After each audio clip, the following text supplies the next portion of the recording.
Imaginemos por un momento la última vez que intentamos armar un mueble de estos complejos. De esos que vienen en cajas planas.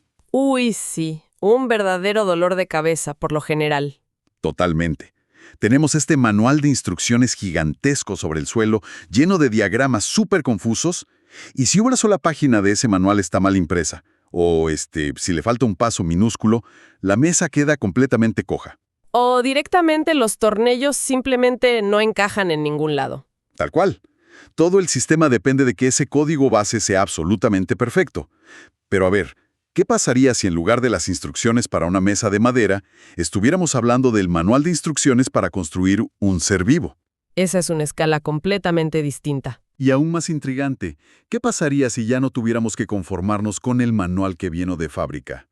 Hoy en este análisis profundo, exploramos cómo los científicos han encontrado las herramientas no solo para leer el código de la vida, sino para tomar un bolígrafo y empezar a tachar, a reescribir y añadir páginas enteras a ese libro. Es un cambio de paradigma absoluto. Históricamente, pues, la biología consistía en observar lo que la naturaleza ya había construido. Pero el material que analizamos hoy nos detalla cómo hemos pasado a ser arquitectos. Estamos hablando de la ingeniería genética. Exactamente. La capacidad real, física y química de rediseñar la vida misma desde su código fuente. Y bueno, validar y entender cómo ocurre esto en los laboratorios es fundamental. Claro, para no asustarnos sin motivo. Sí, porque antes de debatir si la biotecnología es un avance milagroso o un riesgo enorme, necesitamos comprender el mecanismo. O sea, no es magia, es un proceso de ingeniería molecular muy específico. Ok, vamos a desempacar esto. Porque el concepto de manipular el ADN suele sonar bastante intimidante para cualquiera. Y es normal que genere esa reacción. Sí, por eso me gusta cómo el material fuente que estamos revisando hoy utiliza una metáfora central para aterrizar la idea. Sugiere que veamos el ADN de cualquier organismo, desde una bacteria hasta un elefante, como un libro maestro. Ajá, un gran manual de operaciones. Exacto.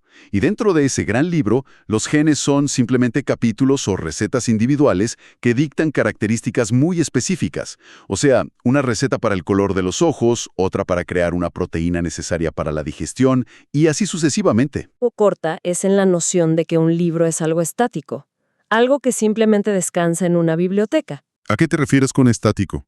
A que el ADN es un manual de instrucciones sumamente activo. La célula lo está leyendo y lo está ejecutando constantemente, cada fracción de segundo. Ah, ya entiendo. Es una máquina en movimiento. Justamente. Por lo tanto, la ingeniería genética no es solo abrir el libro y hacer un borrón con un lápiz. Es introducirse en esa maquinaria celular que está en pleno funcionamiento y lograr alterar las recetas. Sin que todo explote, me imagino. Tal cual. Alterarlo para añadir, quitar o mejorar características, de manera que la célula siga trabajando sin colapsar. Y el propósito principal, según reportan las fuentes, es que estas modificaciones añadan características que sean útiles o que mejoren la supervivencia del organismo. Y aquí es donde entra ese término famoso que vemos constantemente en las noticias, o incluso en las etiquetas del supermercado. ¿Te refieres a los OGM? Sí, el organismo genéticamente modificado, también conocido como transgénico. Si entiendo bien la fuente, un OGM es cualquier ser vivo al que se le ha alterado este manual de instrucciones usando biotecnología. Es una definición bastante precisa, sí. El texto da un ejemplo buenísimo con una planta de maíz regular. A ver, en la naturaleza, el maíz es un festín para ciertos insectos. Pero los científicos encontraron una bacteria que tiene un gen, o sea, una receta, con instrucciones para fabricar una proteína que es súper tóxica para esos insectos en particular. Lo fascinante aquí es cómo ese maíz se convierte en un OGM. El mecanismo ilustra perfectamente la precisión de esta tecnología. Porque no es que estén mezclando las dos cosas a lo loco. Exacto. No están cruzando una planta de maíz con una bacteria gigante de forma caótica en un tubo de ensayo. Están aislando una fracción minúscula de información genética bacteriana, una sola página, por seguir la metáfora. Y la están incorporando al genoma del maíz. Es como si tuviéramos la receta de un clásico pastel de chocolate y justo en el medio le insertáramos un párrafo de una receta de salsa picante de habanero. Es una analogía curiosa, pero sí. El resultado final Es algo que sencillamente nunca ocurriría en la naturaleza por sí solo, a través de la evolución normal. Digo, estamos cruzando fronteras biológicas de una forma radical. Aunque hay que hacer una distinción importante ahí. Aunque parece radical cruzar maíz y bacterias, lo que nos revela este proceso es que, a nivel químico, pues, no hay fronteras reales. ¿Cómo que no hay fronteras? Son reinos completamente distintos. Biológicamente sí, pero el lenguaje del ADN es verdaderamente universal. Está compuesto por las mismas 4 letras, las mismas 4 bases nitrogenadas: adenina, timina, citosina y guanina. Ah, claro. El alfabeto es exactamente el mismo. Exacto. Si el lenguaje fuera diferente, el maíz jamás podría leer el gen bacteriano. Pero como ambas operan con el mismo sistema operativo base, el maíz lee esa instrucción defensiva y comienza a protegerse por sí mismo. ¡Wow! El 99.9% de su libro maestro sigue siendo maíz puro, pero ese único capítulo prestado cambia su interacción con el entorno por completo. Aquí es donde se pone realmente interesante, porque eso nos lleva directamente a una duda muy práctica. O sea, una cosa es decir en abstracto, vamos a cortar y pegar un gen, y otra muy distinta es hacerlo físicamente. Porque estamos lidiando con lo microscópico. Claro, estamos hablando de moléculas pequeñísimas. No podemos usar unas tijeras de metal ni un pegamento en barra para editar el ADN en el laboratorio. Sería un poco complicado, sí. La fuente menciona que para crear lo que llaman ADN recombinante, es decir, este híbrido de ADN de 2 fuentes distintas, se requiere un kit de herramientas biológicas muy sofisticado. Y las herramientas principales tienen nombres bastante técnicos: enzimas de restricción y ligasas. Así es. Y para no perdernos en la jerga del laboratorio, pues el texto las describe como nuestras tijeras moleculares y nuestro pegamento molecular. Me gusta eso: tijeras y pegamento. Pero el detalle químico de cómo operan estas enzimas de restricción es impresionante. No hacen un corte arbitrario donde sea. Estas enzimas actúan como escáneres de seguridad. ¿Escáneres de seguridad? Sí, recorren la inmensa cadena de ADN buscando una secuencia de letras sumamente específica, a menudo buscando lo que llamamos palíndromos genéticos. Espera, ¿palíndromos? ¿Como las palabras que se leen igual de izquierda a derecha que de derecha a izquierda? ¿Como reconocer o la palabra radar? Precisamente ese concepto, pero traducido a química. A ver, en el ADN tenemos 2 cadenas entrelazadas. Una enzima de restricción podría buscar la secuencia G, A, T, T, C en una cadena. Ok, sigo esa parte. Y si leemos la cadena opuesta en dirección contraria, también dirá G, A, T, T, C. Cuando la enzima de restricción encuentra ese palíndromo exacto, se ancla y corta el ADN. Increíble. Y lo más brillante es que muchas de estas enzimas no hacen un corte recto, hacen un corte en zigzag. ¿Y qué ventaja tiene hacer un corte en zigzag en lugar de un corte limpio y súper recto? Suena más desordenado. Parece desordenado, pero al cortar en zigzag, dejan unas pequeñas colas de ADN colgando. Unas letras sueltas que los biólogos llaman extremos cohesivos. Extremos cohesivos, ok. Estos extremos tienen una necesidad química enorme de volver a unirse con su par complementario. Entonces, si cortas el gen de la bacteria con esa misma enzima en zigzag y cortas el genoma del maíz con la misma herramienta, ¿ambas partes tendrán estos extremos cohesivos que encajarán como piezas de un rompecabezas? exactamente. Ah, claro. Se buscan mutuamente por afinidad química. Y una vez que estas piezas encajan perfectamente, supongo que ahí es donde entra la segunda herramienta, la ligasa, el pegamento molecular. Correcto. Aunque los extremos cohesivos se atraigan de forma natural, la estructura física del ADN necesita ser sellada permanentemente para no romperse. Necesita firmeza. Sí, la ligasa es una enzima que se encarga de soldar la columna vertebral de azúcar y fosfato del ADN. Repara el enlace químico para que el genoma vuelva a ser una hebra continua y muy fuerte. Una vez que la ligasa hace su trabajo, ese gen insertado es indistinguible del resto del libro. Ok, entonces tenemos las tijeras precisas y el pegamento extra fuerte. Pero, me surge otro problema mecánico leyendo esto. A ver, cuéntame. Digamos que tenemos nuestro nuevo gen modificado, flotando en un tubo de ensayo. ¿cómo logramos que entre dentro de las células del organismo vivo que queremos modificar? Digo, no es que podamos inyectarlo con una jeringa normal. No, las células son demasiado pequeñas para eso. Y aquí la fuente nos habla de los vectores, que los describen como vehículos microscópicos que transportan esta información genética y la entregan directo a domicilio. Los vectores son absolutamente indispensables en este proceso.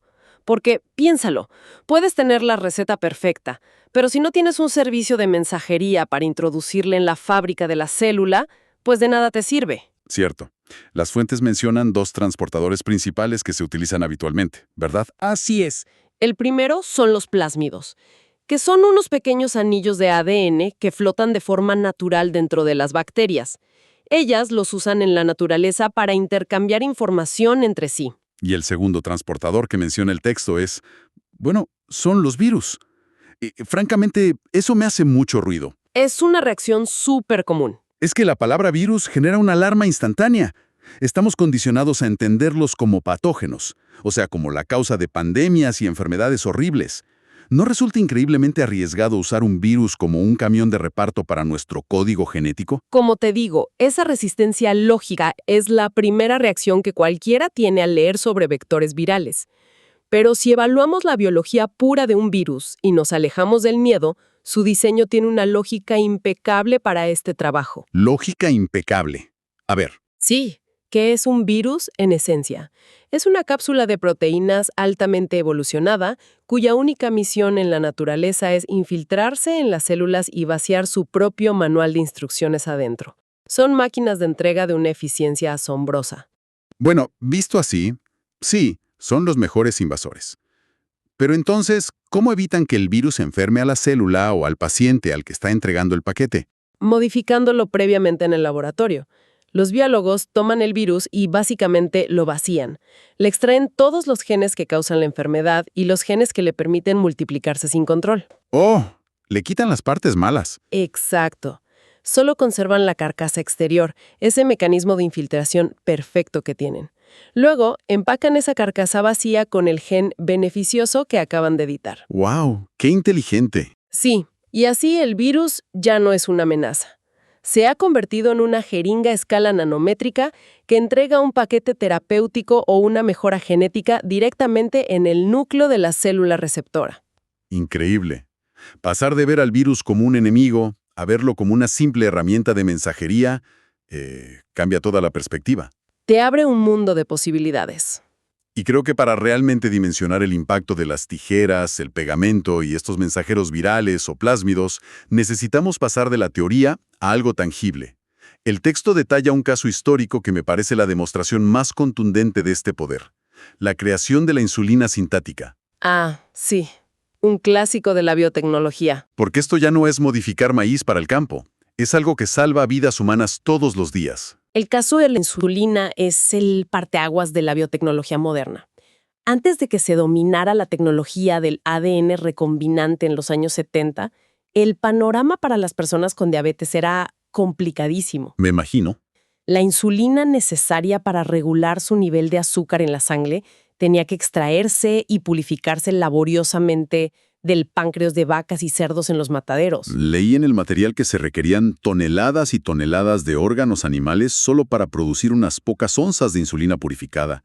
Es una locura. Era un proceso sumamente ineficiente. Y además de ser un cuello de botella logístico enorme, estaba el riesgo de las alergias.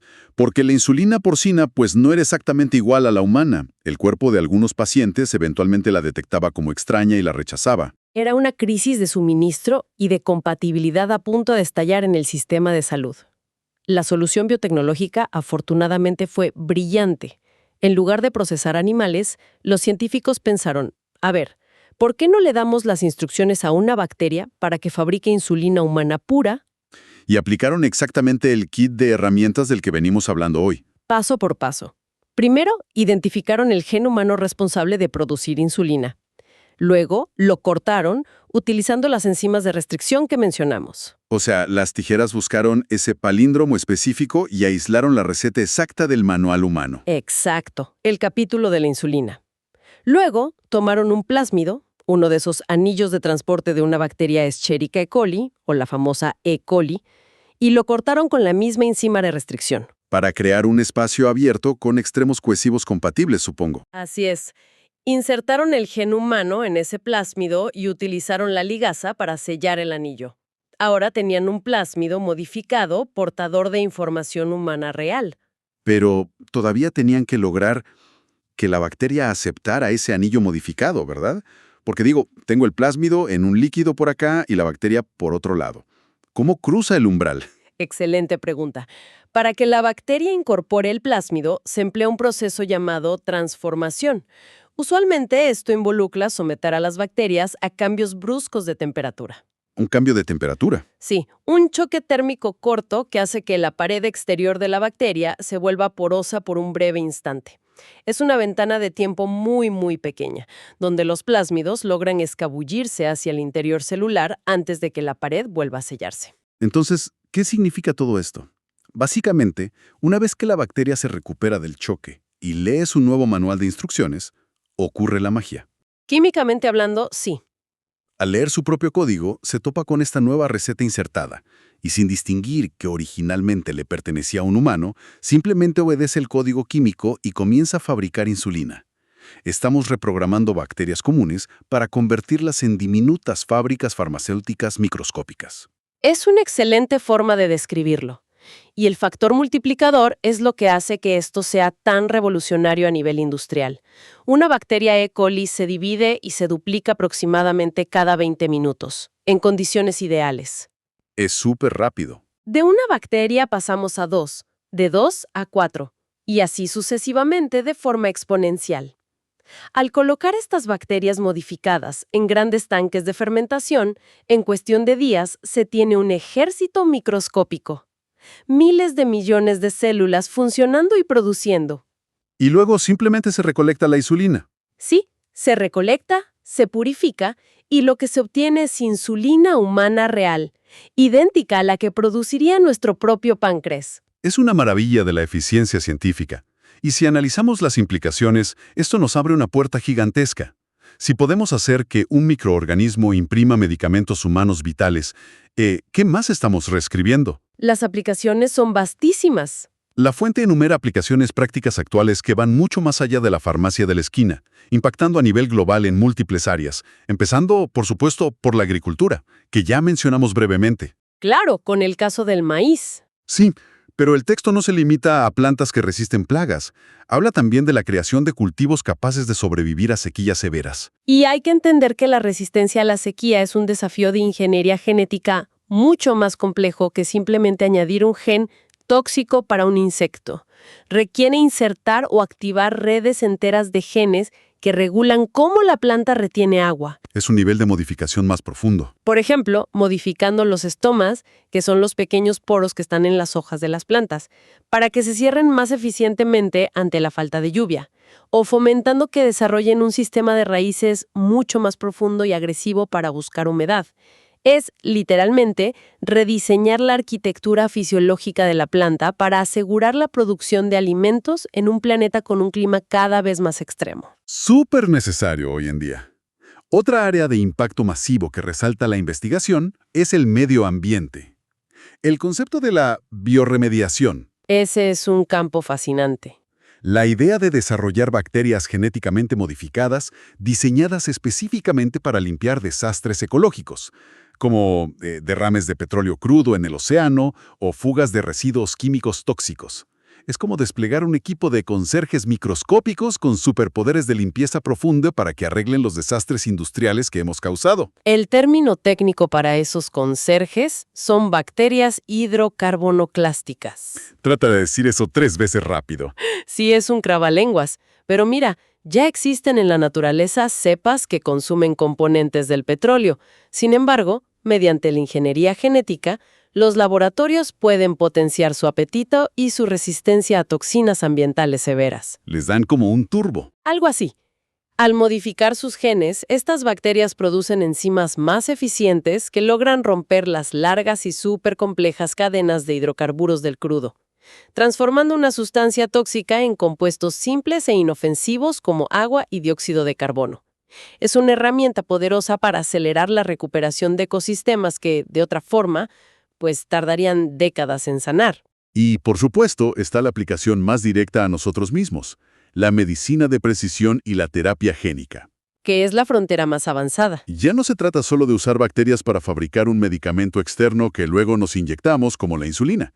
La terapia génica, según el texto, apunta a usar esos virus mensajeros que discutimos antes para entrar directamente a las células de un paciente que sufre una enfermedad hereditaria. Y reparar el gen defectuoso en vivo. Es literal corregir un error tipográfico en el manual de instrucciones de una persona viva. Mientras aún está leyendo el libro, esto plantea una pregunta importante. Y es ese nivel de intervención técnica lo que motiva la advertencia final del texto. Las fuentes abordan el tema de la seguridad y la ética no como un obstáculo burocrático para el progreso científico, sino como un requisito inherente a la inmensa escala del poder que ahora manejamos. Es un poder abrumador, si lo piensas. Totalmente.